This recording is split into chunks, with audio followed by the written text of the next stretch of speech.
Hey, so I just wanted to introduce myself. So my name is Tasha. Um, this YouTube channel is pretty much going to be anonymous, so I'm not going to tell my family about it or anything. Um, I decided to make it because I want to talk about everything going on with my health, but I don't really want to stress my family or friends out about it. So it's kind of a place for me to vent. Um, Basically, I told everyone when things got serious that I would go to like groups to talk about things and stuff like that, but I don't really fully feel comfortable doing that. So instead, I've joined like online communities to do that, and now I can come here to vent. So that's kind of my compromise to myself. Um, anyways, about a month ago, I was diagnosed with lupus. And about a year ago, I first started showing symptoms, which kind of sucks, but it's actually a lot better than some people's situations. They have to wait like 8 or 10 years sometimes to get a diagnosis, sometimes longer. So my situation isn't as bad. And excuse my voice, I'm actually sick right now with bronchitis. So my first symptom was actually a year ago when I had numbness in my left hand and just the left side of my face, like my lips, my cheek, and the left part of my tongue, as well as double vision or split vision, blurred vision, kind of slurred speech. So symptoms like that and tingling in my fingers just on the left side. So at first I thought like I was having a stroke or something. And I also had petechia and like a hive rash. So I went into Emerge. I was like, doctors, what's going on? And they were like, oh my gosh, maybe you're having a stroke. It wasn't a stroke. So then they did an MRI and I actually had white matter lesions on my brain. So for the longest time, they were trying to figure out like, is it MS? Is it lupus? I got a lumbar puncture and a bunch of blood work. Nothing came back for lupus, so they were like, it could be lupus, but not sure. But I did have antiphospholipid antibodies in my blood, which, for those of you who don't know what that is, antiphospholipid antibodies, it's kind of like sticky blood. So, opposed to clotting, like my blood sticks together instead of forming clots. Like it's basically like my blood's like, oh my gosh, let's all stick together and form clots in my blood. So it's really attracted to each other, and those are caused by antibodies. Um, so I have that going for me, and actually a lot of the time that's caused by lupus.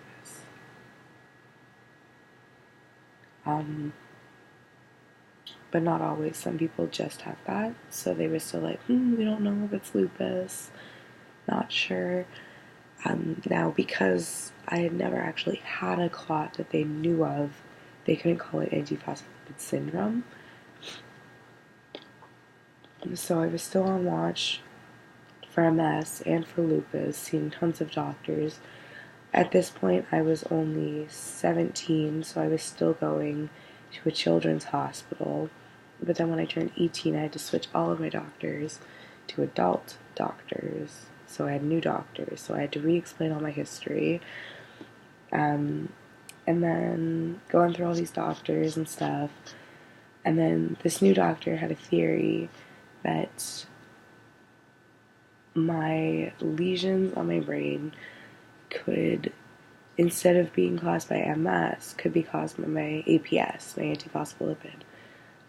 That I'm getting little microclots or micro strokes in my brain causing scarring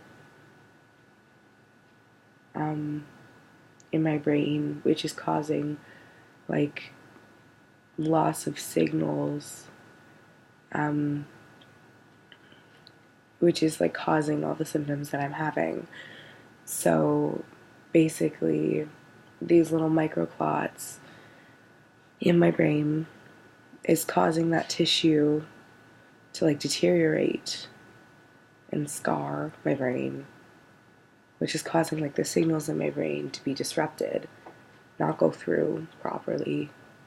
And then that's causing the numbness and the tingling and the loss of vision, which totally makes sense. So he put me on like just basic aspirin to stop that, got me another MRI to see what it looks like, and then he's like, okay, well, maybe we'll put you on heparin.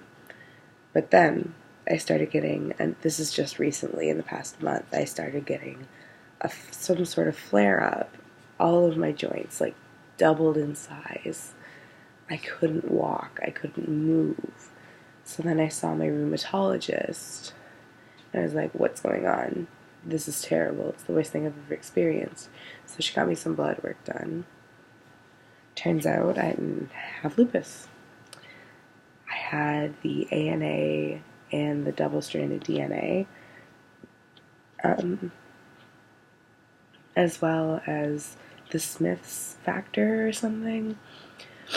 So I definitely have lupus. I have the antiphospholipid. So they put me on prednisone for that, which is a corticosteroid. They put me on originally 20 milligrams. I was actually in a merge and then admitted into the hospital for the arthritis or whatever it was, for the flare that I had of the pain and the swelling in my joints, so like the lupus arthritis as they called it.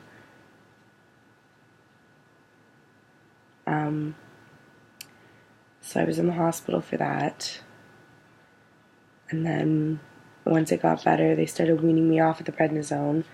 I was down to 10 milligrams. Everything came back. And she was like, okay, we'll put you back up to 15. They put me on 15 milligrams, and everything started getting better. And then they were like, okay, but we're also going to get a urine sample and some other blood work. And she was like, oh, the protein levels in your urine are a bit high, and your creatinine levels in your blood work are kind of high too. Maybe we should refer you to a nephrologist, which is actually a kidney doctor. Turns out, because I also have the Smith's factor or something, I'm not sure what it is, I also have lupus nephritis.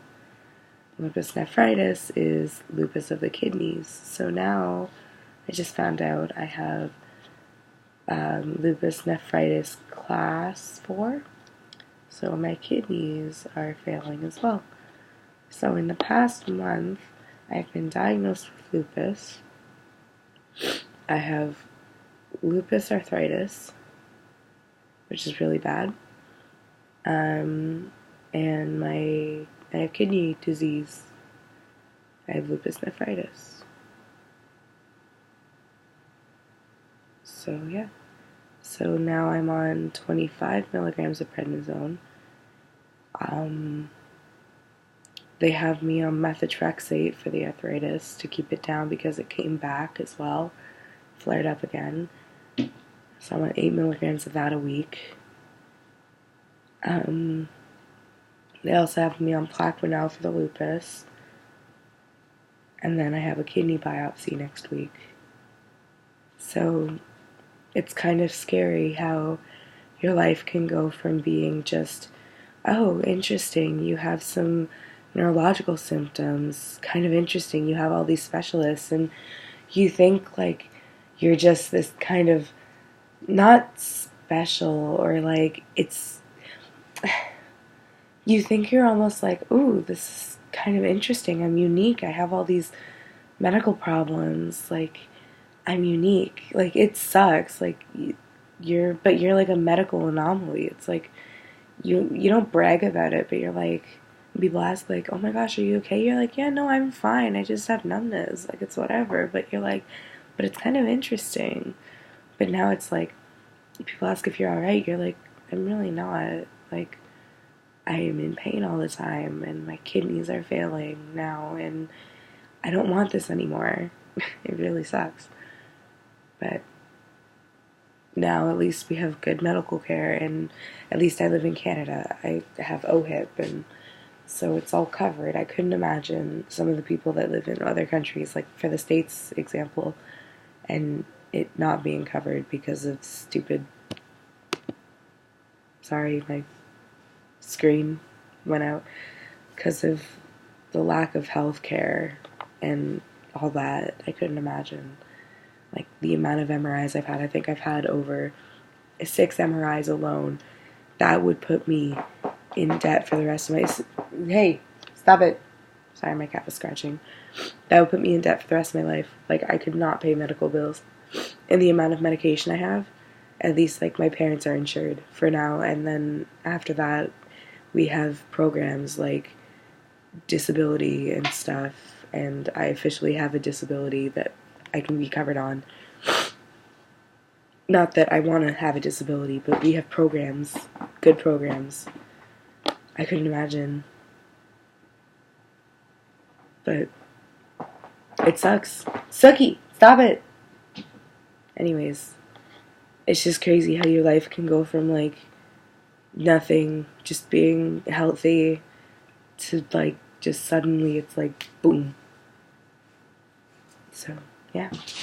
Anyways, if I doubt anybody's even gonna watch this, but this is my therapy, I guess. Who knows if I'll keep it up.